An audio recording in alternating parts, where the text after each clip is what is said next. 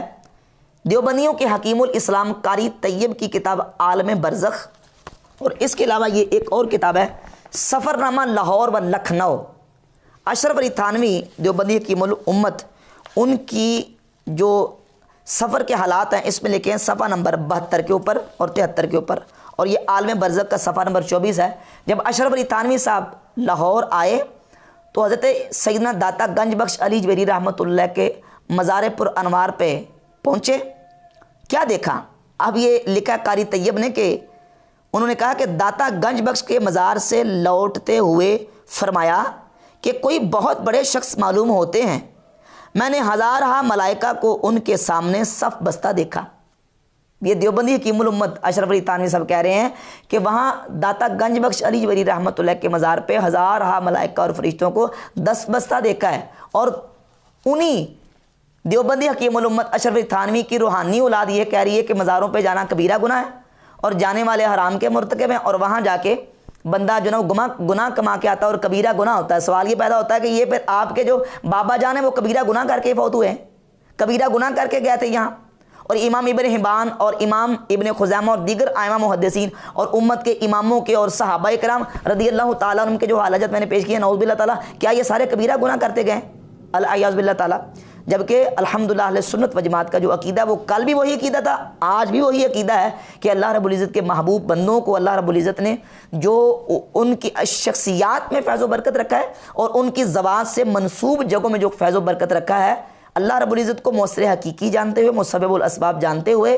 اللہ رب العزت کی عطا کو مد نظر رکھ کر اگر ان سے فیض و برکت کا یہ عمل کیا جائے تو اس میں کوئی حرج